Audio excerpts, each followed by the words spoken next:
Anies Baswedan sampai dengan saat ini belum mengumumkan siapa bakal pendampingnya di Pilpres 2024. Sejumlah nama muncul, salah satunya adalah Ketua Umum Partai Demokrat Agus Harimurti Yudhoyono.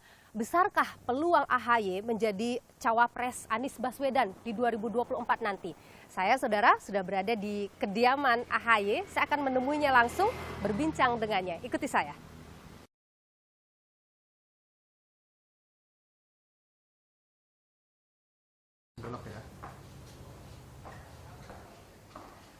Wow, ini ada lukisan Pak SBY. Ini juga lukisan Pak SBY.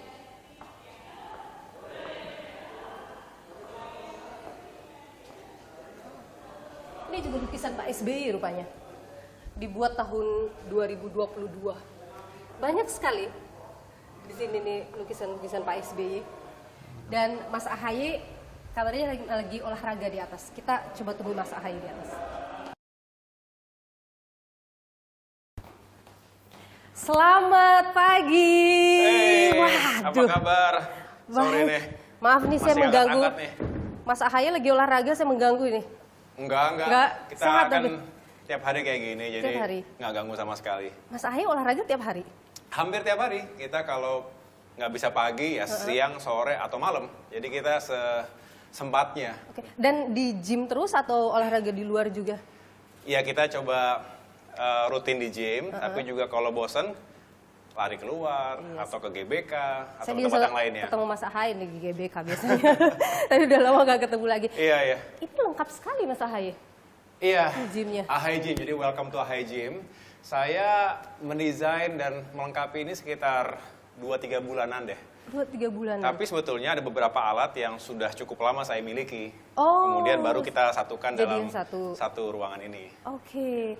Boleh lihat-lihat nggak sih Mas? Ini boleh banget. Jadi ini membernya khusus Mas AHY saja atau orang luar rasanya ingin jadi member di sini nih? Anak istri saya juga suka olahraga di sini. Terus sahabat-sahabat juga sesekali saya ajak ke sini juga. Oh, gitu. Jadi kita intinya bisa mencoba berbagai bentuk latihan. Kalau di sini kardio. Oke. Sit dulu ya. Oke. Treadmill, kemudian sepeda, juga nih, rowing juga nih. Tinggal diturunin, tarik-tarik kayak sedang banyak yang sangat rowing familiar. begitu. Mas, jadi penting lah kita usia tambah, makin padat kegiatan, harus selalu menyempatkan diri untuk olahraga. Cari keringat itu haruslah setengah jam, 1 jam. Dan itu bisa bikin kita dapat inspirasi juga ya Mas ya? Saya kalau terus terang ya, kalau lagi lari atau lagi nge-gym itu selalu dapat inspirasi yang positif.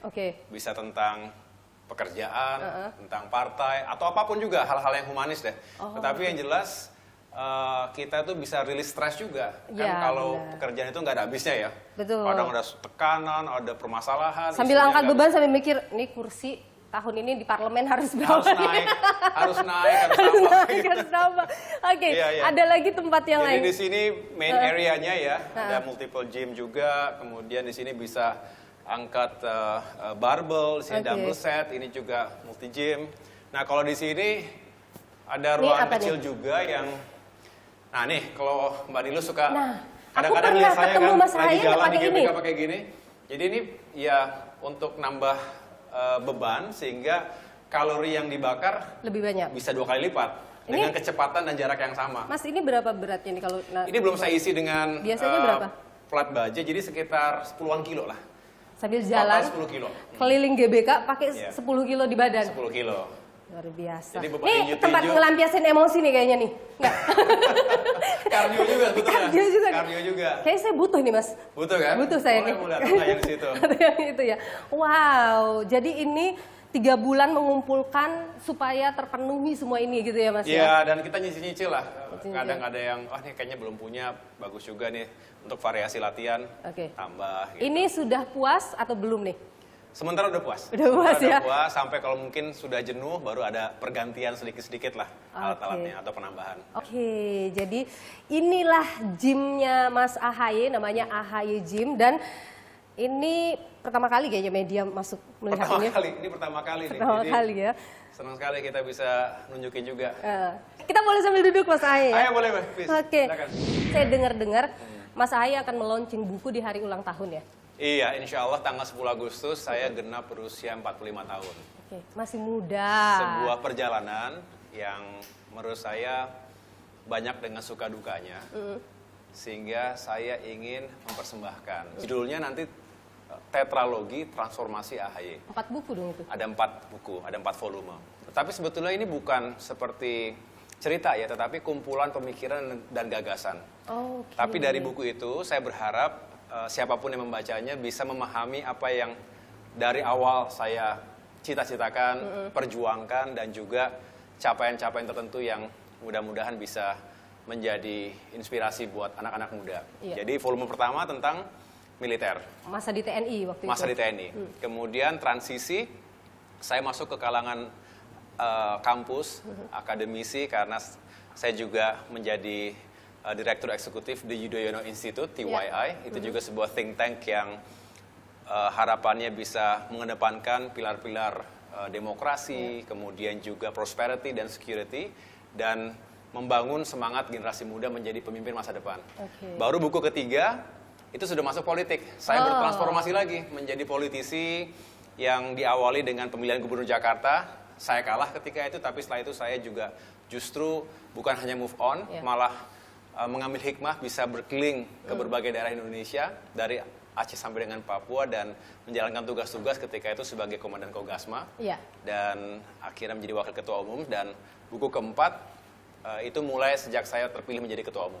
Kalau ngomongin tadi transformasi itu, mana yang paling Mas Ahaye sukai? Menjadi TNI atau politisi?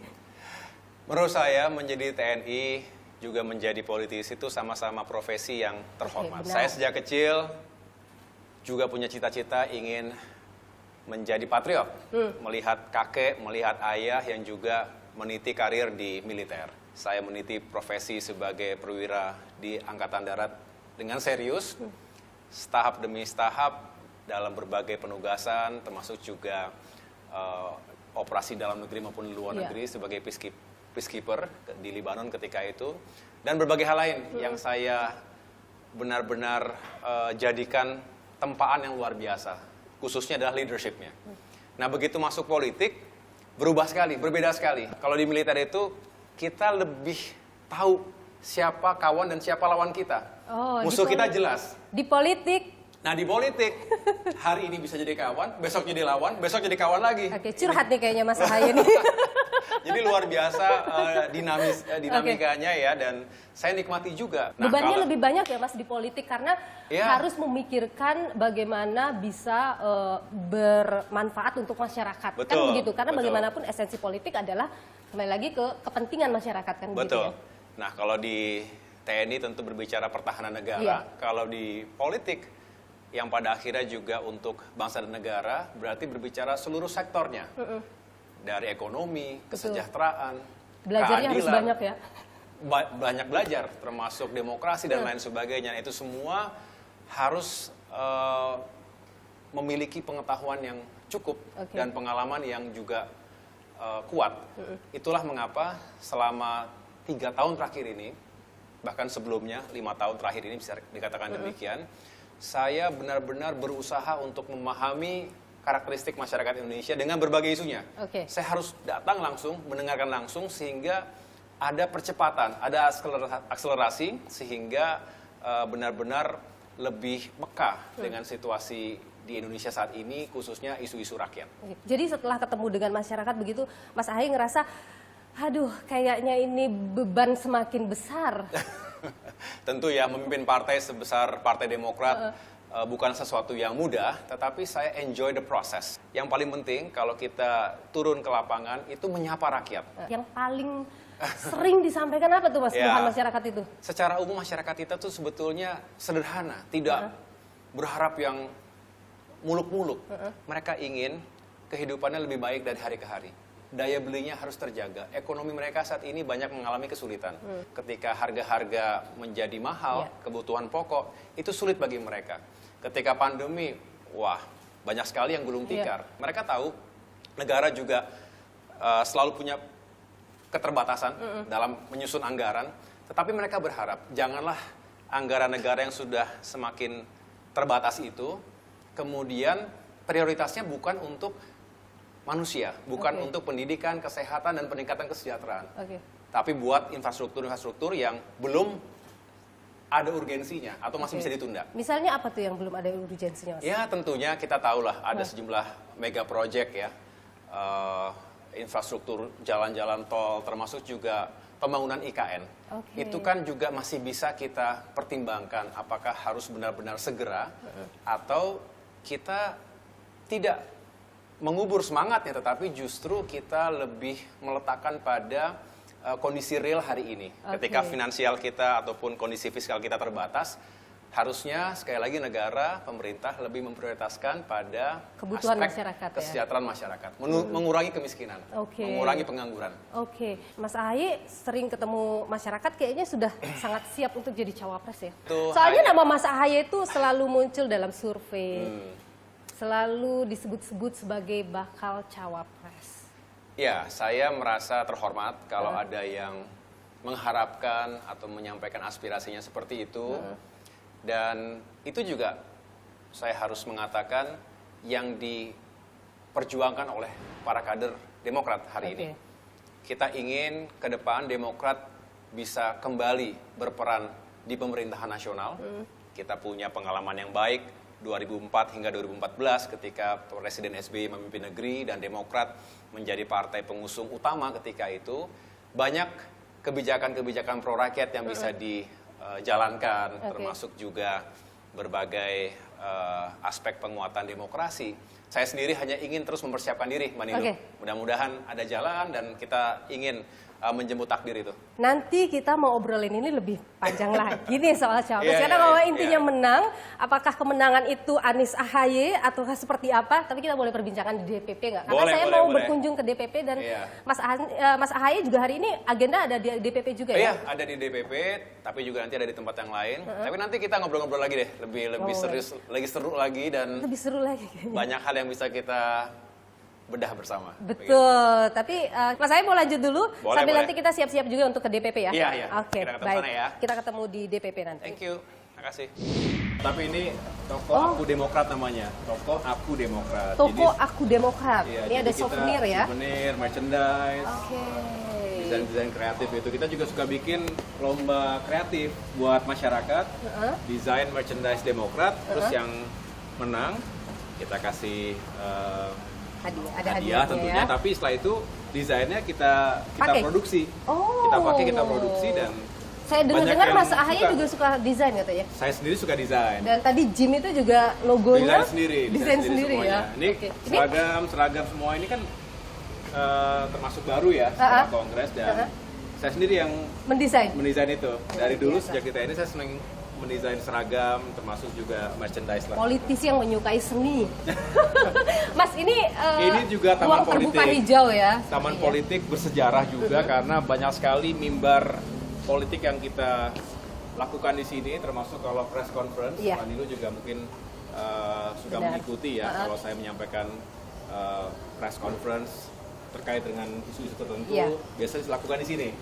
Tapi juga bisa disulap kalau malam itu menyerupai kafe yang langsung jadi ke tempat udara bebas, terus suasananya juga menyenangkan, ada lampu-lampu yang pokoknya ada lampu-lampunya ini. Jadi kalau malam lebih sendu gitu lah ya. Lebih romantis. Sekali ada musik, ada akustik. Oh, ada akustikan juga bisa di sini. Sambil ngobrol-ngobrol, sambil diskusi. Banyak manfaatnya. Di sini ada ruang BPOKK, termasuk BPOKK itu apa? Badan Pembinaan Organisasi, Kaderisasi dan Keanggotaan. Jadi membina struktur partai dari pusat sampai dengan di daerah ya. Di daerah paling bawah, termasuk juga untuk menerima kader-kader baru. Jadi pembuatan KTA, kartu semuanya tanda ada di sini dilakukan ya? Dilakukan di sini. Kalau situ ada Aula Nusantara, tempat kita juga sering. Itu biasanya untuk apa? Rapat-rapat pertemuan? Ya, acara pertemuan, banyak fungsinya. Banyak fungsinya. Kita mau melihat kantor Mas Ahaye ya. Sekaligus kita akan ngobrol di sana. Kita boleh naik ke lift ya. Oke. Ini ada 4 lantai, Mbak. Oh, iya, iya, iya. Kemudian Oke. silakan ini. Auditorium Yudhoyono. Mudah-mudahan. Oh ya, ini multifunction juga. Jadi kita bisa bikin acara rapat terbatas, commanders call, termasuk juga konsolidasi di sini. Ini ruang biru. Di sini ruang biru. Oke, ini ruang biru. Jadi kita di sini boleh ya. Oke, boleh. Ruang biru itu biasanya untuk menerima tamu atau delegasi yang lebih formal dari berbagai kalangan, tentunya bukan hanya urusan politik, termasuk NGO, lembaga-lembaga masyarakat yang ingin menyampaikan aspirasinya. Jadi tidak hanya pertemuan politik Tidak, yang tidak terjadi hanya di sini pertemuan ya, Mas politik. ya. Jadi Meskipun di benar-benar- kantor partai politik. Iya, justru saya senang sekali karena bisa berdialog langsung dengan berbagai komunitas, tentu dengan isu yang spesifik ya. Oke. Bisa dari kaum buruh, bisa dari tenaga kesehatan, dan lain sebagainya. Itu foto-foto Mas AHY juga ya? Iya. Yang bertemu dengan masyarakat itu. Saya punya semangat silaturahmi 360. Apa itu? 360 derajat. Jadi ke segala arah. Oke. Kita harus menjadi institusi partai politik yang memiliki fleksibilitas, memiliki jaringan ke seluruh elemen masyarakat. Oke, jadi tidak hanya pada tidak hanya satu tertentu dua poros saja. saja, tapi ke seluruh arah. Oke. 360 derajat. Jadi Nah, ini situation room. Iya, situation room ini memang saya desain untuk mengambil keputusan. Oke. Kalau ada isu-isu yang membutuhkan kecepatan penanganan, ada krisis bisa dikatakan demikian, waktu menghadapi KLB ketika oleh KSP Muldoko dan Di mereka sini yang ingin keputusan merampas diambil. Partai Demokrat, cukup banyak keputusan saya ambil di sini. Oke. Kalau ruang kerja Mas AHY itu ada di sebelah mana? Iya, Di sini lantai kita. ini juga. Boleh diintip ya Mas ya? Boleh dong. boleh Boleh dong. dong. Sekalian nih kita nih. Iya. Nih, Oh. di sini Ini semacam living room-nya. Kalau saya menerima jajaran pengurus yang sifatnya terbatas, termasuk juga para pemimpin Demokrat di daerah, saya terima secara santai di sini sambil ngopi-ngopi. Mana yang paling favorit dari buku-buku ini? Mas AHY suka baca sebenarnya bukunya genre yang apa? Saya suka ya tentang politik, tentang geopolitik utamanya ya, termasuk juga futurology, bagaimana kita bisa melakukan assessment terhadap dunia kita, membandingkan abad 20, abad 21 dengan segala Dinamikanya. perkembangan dan dinamikanya. Jadi banyak sekali contoh-contohnya di sini. Misalnya nih, population 10 billion. Ini kan ya dunia kita ke depan ini kan akan semakin padat penduduknya, sedangkan sumber daya alamnya makin tipis. Oke. Jadi tantangannya apa saja dan harus bagaimana kita meresponsnya sebagai negara, pemerintah dan juga kita semua. Ya, nah ruangannya sekarang inilah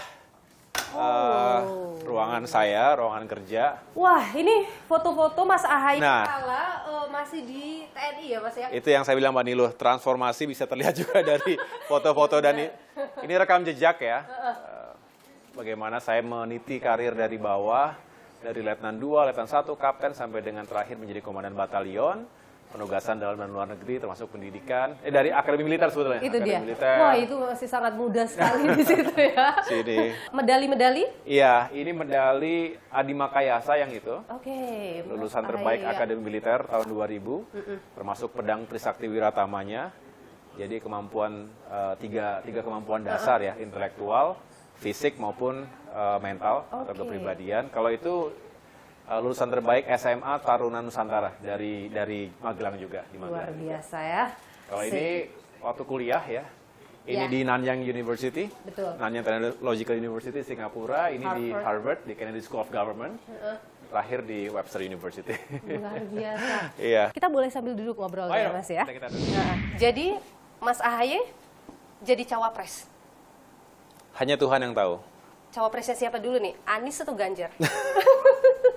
Karena kan Mas AHY sempat satu bertemu dengan Mbak Puan. Setelah bertemu Mbak Puan, nama Mas AHY disebut sebagai salah satu kandidat calon wapres Ganjar. Saya merasa terhormat pertama-tama tentunya kalau ada yang memperhitungkan, mempertimbangkan, termasuk juga tentunya dari Mbak Puan Maharani ketika itu atas nama PDIP. Dan tentunya menurut saya inilah yang sehat ketika demokrasi diberikan jalannya. Yang tidak sehat ketika harus dipaksakan. Oke. Hanya si A atau si B yang boleh, yang lain jangan. Jangan coba-coba. Tidak sehat, bisa mundur ke belakang. Jadi waktu itu ditawarin sesuatu oleh Mbak Puan atau gimana? Tidak menawarkan secara spesifik, tetapi yang jelas kami berdua sepakat membangun masa depan dalam arti bagaimana melihat pemilu ini ke depan. Termasuk setelah pemilu bagaimana. Nah, kami tahu ada mekanisme partai, ya PDIP sendiri punya mekanisme untuk menentukan cawapresnya, demikian pula kami, dan berhenti di situ, tetapi menjadi cair ketika sebetulnya kan hubungannya baik ya antara saya dengan Mbak Puan, kemudian kita juga melihat ada hal-hal yang harus kita perjuangan bersama, termasuk demokrasi di Indonesia, kesejahteraan untuk rakyat kita, dan lain sebagainya. Gitu. Jadi bagaimana ke depannya, begitulah ya kira-kira ya. Tapi Mas Anies sendiri mengajak Anda berdiskusi soal nama bakal cawapresnya. Tentu kita berdiskusi, berdialog. Baik dilakukan secara bersama-sama 3 partai dengan capres kita maupun perorangan ataupun secara terpisah. Saya sendiri memiliki komunikasi yang sangat baik dengan Mas Anies, bisa diskusi setiap saat, kapanpun, bisa di rumah beliau, bisa di tempat ngopi, kadang-kadang malah Mas Anies datang ke rumah saya.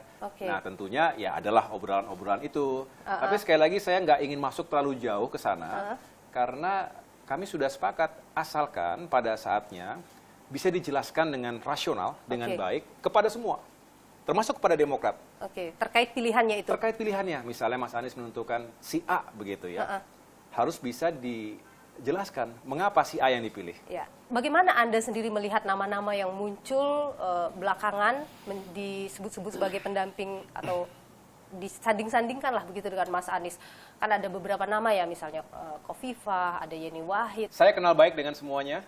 Saya pikir beliau-beliau itu adalah tokoh-tokoh, figur-figur yang juga memiliki kapasitas dan juga pengalaman yang baik, tetapi sekali lagi saya tidak ingin terlalu berkomentar jauh karena saya juga mengembalikan sebetulnya itu kepada Mas Anies sebagai capres kita. Dan Demokrat berada dalam posisi siapapun nanti yang akan dipilih oleh Mas Anies, Demokrat akan tetap bersama dengan koalisi perubahan ini. Itu tadi, kalau kita bisa mendengarkan penjelasannya, misalnya si A karena kriteria 1 oke, 2, 3, 4, 5 plus 0 tadi oke semuanya, siapapun itu orangnya. Monggo. Artinya kita satu frekuensi dan satu energi dan visi yang sama. Tapi kalau ada yang mengatakan pokoknya harus si A, pokoknya jangan si B, tanpa alasan yang jelas. Nah, itu yang kita pertanyakan. Ada yang melakukan seperti itu di tengah koalisi perubahan, Mas? Ya, kita tahulah bahwa di sana-sini ada saja wacana-wacana seperti itu. Tapi ini wajar. Saya merasa bukan sesuatu yang sangat buruk, karena dalam politik ya begitu, Mbak Niluh, bahwa setiap orang, setiap kelompok, setiap partai punya kepentingan, punya agenda, punya pendekatan yang berbeda, mungkin ya.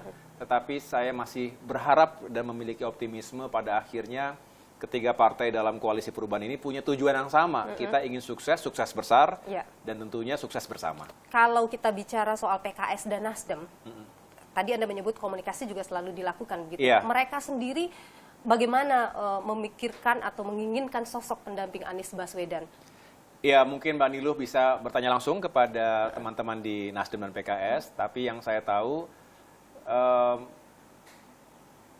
kedua partai tersebut juga memiliki pertimbangan-pertimbangannya, dan saya juga selalu menghormati apapun yang disampaikan, asalkan kembali kepada apa yang sudah kita sepakati, bahwa jangan memaksakan seseorang, kembalikan kepada capres kita. Nah, kalau capres kita sudah diberikan mandat ataupun hak yang luas untuk menentukan cawapresnya sendiri, kita hormati itu bersama-sama.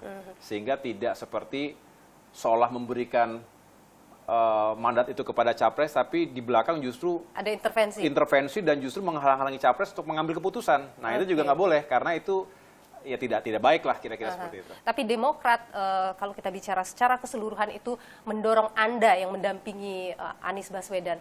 Saya pikir sesuatu yang sangat wajar dan rasional, karena para kader kami juga memiliki harapan, aspirasi, tapi juga yang saya sangat mengapresiasi para kader Demokrat ini, mereka juga tidak cinta buta.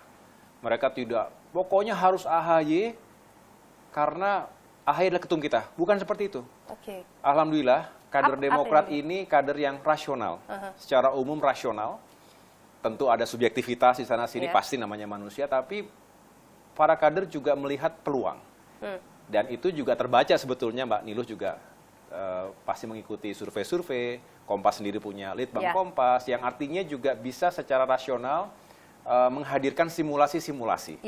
Dan itu memperkuat aspirasi dari kader Demokrat. Sehingga ketika di sana-sini ada yang mengatakan, ya AHY juga pantas untuk diperhitungkan, dan lain sebagainya, menurut saya itu sesuatu yang, komentar yang rasional, komentar yang juga terukur.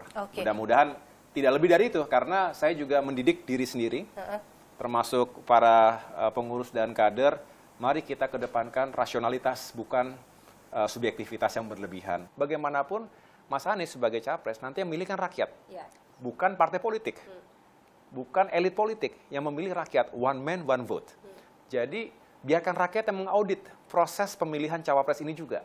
Karena pada akhirnya harus memenangkan suara rakyat. Disinilah akan menjadi tantangan tersendiri buat Mas Anies. Saya paham tidak mudah, kompleks, dan harus benar-benar secara matang mengambil keputusan itu. Tetapi juga wajar ketika banyak harapan, jangan terlalu lama mengambil keputusan ini. Nah, itu yang ingin saya tanyakan juga. Demokrat kan inginnya cepat-cepat. Anda sempat mengantar Mas Anies ya naik haji. Janjinya kan nanti akan pulang haji diumumkan. Belum diumumkan sampai Demokrat terus mendesak. Kenapa Mas AHY? Apa yang dikhawatirkan oleh Demokrat? Bukan hanya Demokrat. Tapi Demokrat benar berharap tidak ada waktu yang tersia-sia. Tapi ini harapan banyak sekali kalangan masyarakat kita, terutama masyarakat pro perubahan. Saya hampir setiap hari, Mbak Niluh, menerima berbagai kalangan dari berbagai daerah yang bertanya sekaligus mendesak, Mas AHY harus segera sampaikan kepada koalisi perubahan, kepada capres kita agar segera dideklarasikan secara formal. Kami semua menunggu. Kami semua sudah siap. Dan kita harus sama-sama meyakini, dan Mas Anies sangat meyakini sebetulnya bahwa waktu itu sangat berharga. Apalagi, ini sisanya 6 bulan lagi loh, Mas. 6 bulan lagi, Mbak Niluh. Dan kalau secara formal, KPU menetapkan hanya 2,5 bulan, kurang lebih masa kampanye. Jadi, untuk menyambangi 38 provinsi, 514 kabupaten kota, 200 juta lebih pemilih kita nanti, tidak mungkin bisa dilakukan dengan waktu yang sangat sempit. Dan begini, kita nggak boleh berasumsi. Terlalu bahaya kita berasumsi bahwa masyarakat itu sudah memahami agenda perubahan kita. Karena saat ini juga banyak sekali hoax, black campaign yang berkembang bahwa perubahan itu dimaknai sebagai mengubah tata negara yang sudah baku, yang harusnya dipertahankan. Itu tidak benar? Tidak benar. Jadi bukan mengubah dasar negara, bukan sama sekali. Dan kita nggak akan menegasikan. Kita tidak akan menegasikan, menihilkan apa yang telah dilakukan oleh pemerintahan hari ini. Presiden Jokowi dengan pemerintahannya tentu telah berbuat. Tapi kami juga punya hak mengatakan ada sejumlah permasalahan fundamental negara hari ini yang harus dicarikan solusinya. Harus diubah dan diperbaiki. Ekonomi kesejahteraan, keadilan dan penegakan hukum, masalah kualitas sumber daya manusia dan lingkungan hidup, kemudian urusan demokrasi dan kebebasan rakyat, dan yang kelima itu terkait dengan tata kenegaraan dan etika pemerintahan. Ada 5 klaster paling tidak, dan turunannya ada 14 isu lain yang saya anggap semua relevan bagi masyarakat kita. Jadi kalau dibilang bahwa koalisi perubahan ini akan mengarahkan pemerintahan berbeda atau tidak melanjutkan program-program yang dilakukan oleh Presiden Jokowi saat ini, itu tidak benar? Saya harus mengatakan secara jelas seperti ini, Mbak Niluh. Terima kasih sudah bertanya, karena juga menjadi peluang dan kesempatan bagi saya untuk menjelaskan. Semangatnya adalah, kalau ada yang baik, kita nggak akan pernah malu dan sungkan mengatakan itu baik untuk melanjutkan dan ya meningkatkan. Tapi kita juga harus jujur, bangsa kita harus jujur, ada sejumlah permasalahan fundamental yang harus segera diperbaiki. Nah, disinilah semangat dari yang kita sebut sebagai kesinambungan dalam perubahan. Jadi tidak menutup mata begitu ya? Nggak boleh, karena tidak buta-buta begitu. Tidak boleh buta, karena itu sama saja ahistoris. Dan tidak baik, tidak sehat, dan menurut saya berbahaya kalau begitu. Mas Ahaye, saya kemarin habis dari luar kota, keluar bandara, lihat ada baliho Mas Ahaye dengan Mas Anies. Pun di mana-mana kita melihat seperti itu. Itu apa sih maknanya, Mas?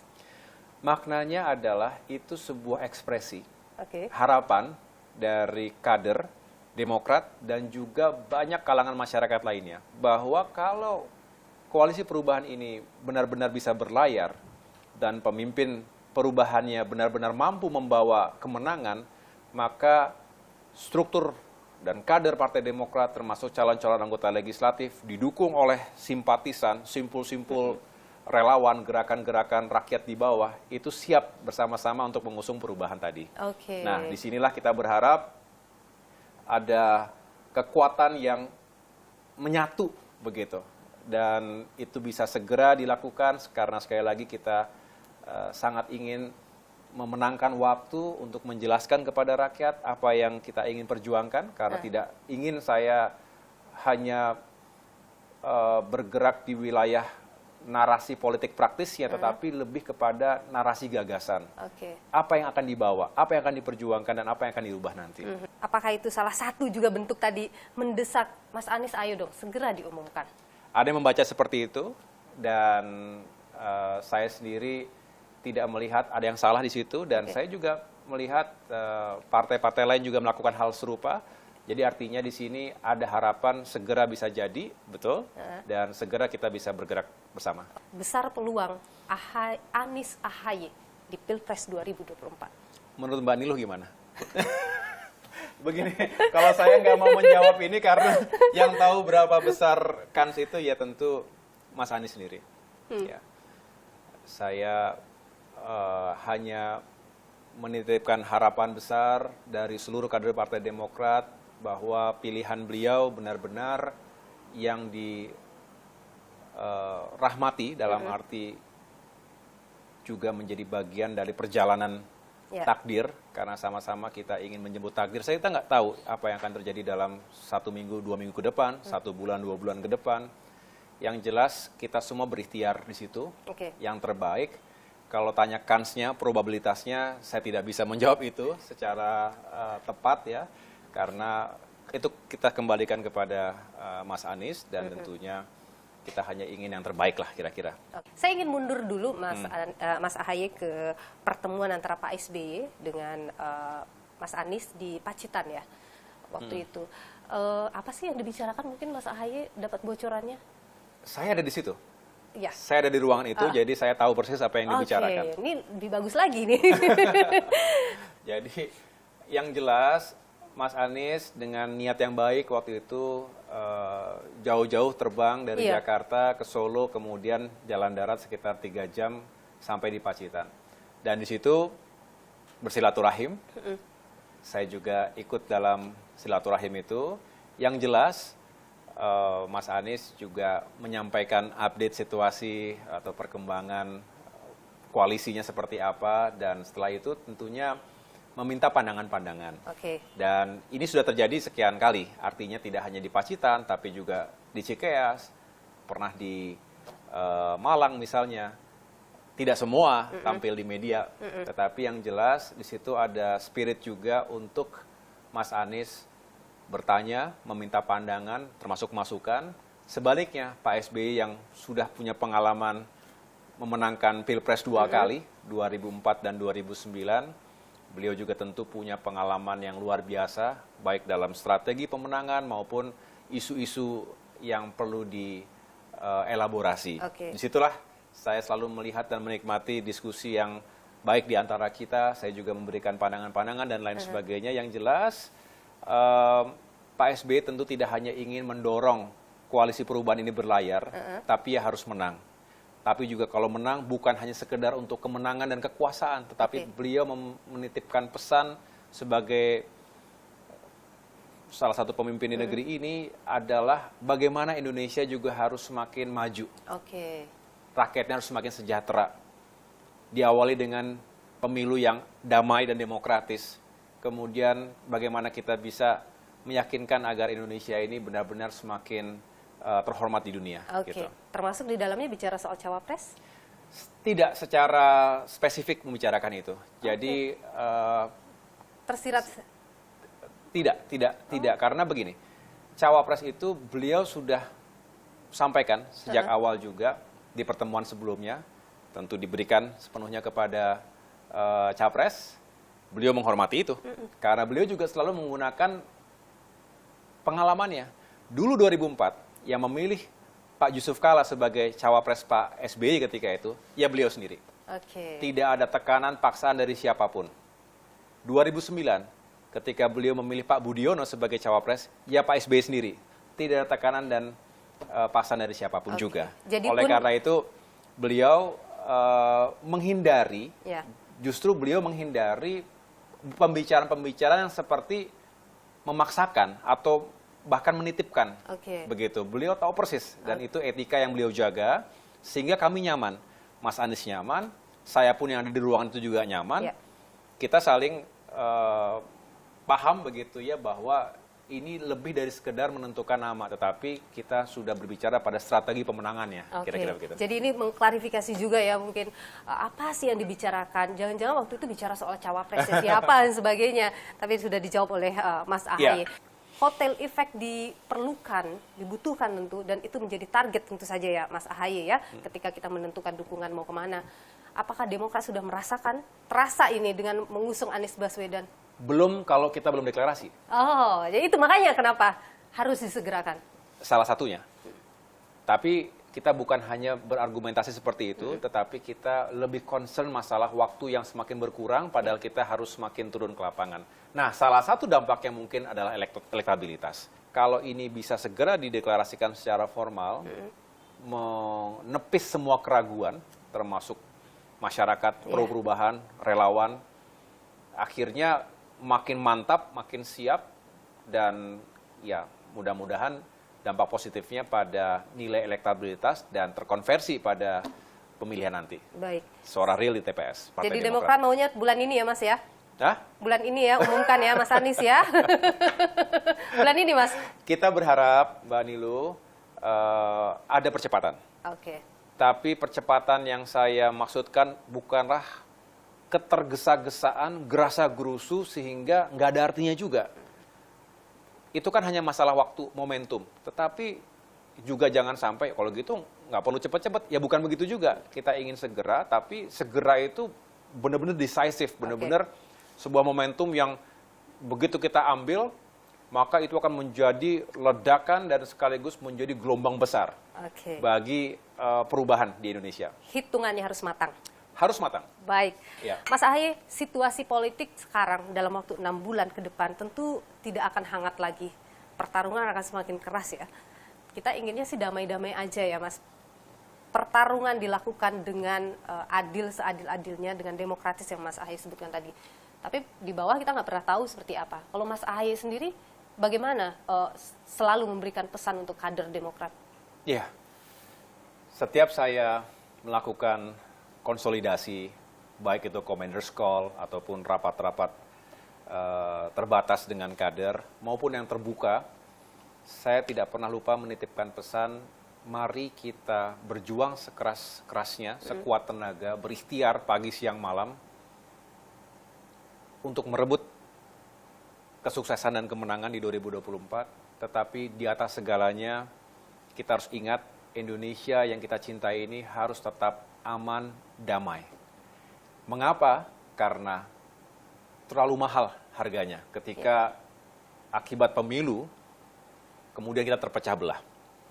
Pengalaman yang kurang baik 2019 mudah-mudahan tidak terulang kembali. Polarisasi yang begitu keras, elit politik yang sengaja menggunakan narasi politik identitas misalnya, politik pembelahan, politik labeling, itu juga harusnya bertanggung jawab. Sehingga jangan sampai terjadi perseteruan dan permusuhan di antara anak bangsa sendiri. Padahal setelah itu politiknya bisa cair lagi.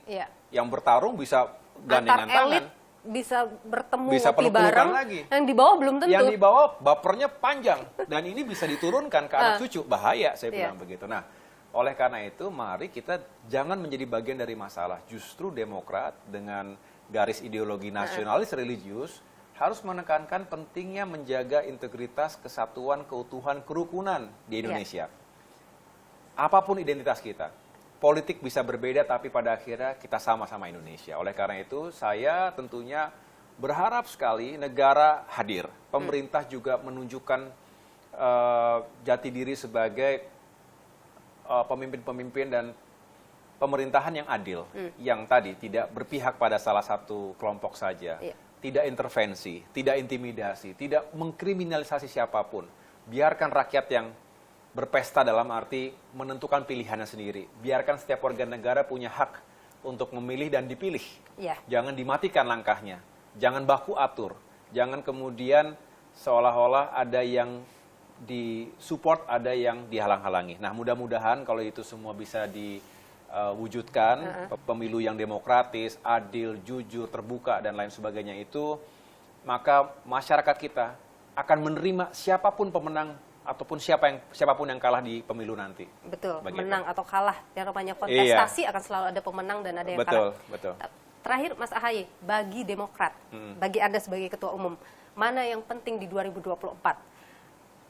Meningkatkan suara di parlemen atau menang Pilpres? Dua-duanya penting. Itu yang sedang Anda perjuangkan. Karena itu adalah amanah Kongres yang saya terima di tahun 2020 yang lalu. Amanahnya bahwa Demokrat harus bisa semakin baik dan semakin sukses dalam pemilu 2024 nanti, baik pemilihan presiden maupun pemilihan anggota legislatif. Itulah mengapa Mbak Niluh, kami juga serius sekali menyiapkan strategi, termasuk juga mempersiapkan calon-calon anggota legislatif di semua tingkatan, DPR RI, provinsi maupun kabupaten kota, sama penting dan sama seriusnya dengan menyiapkan kemenangan untuk pemilihan presiden. Baik. Agus Harimurti Yudhoyono, Ketua Umum Partai Demokrat, terima kasih sudah berbagi pandangan di Niluh. Sehat selalu Mas Ahaye. Terima kasih Mbak Niluh.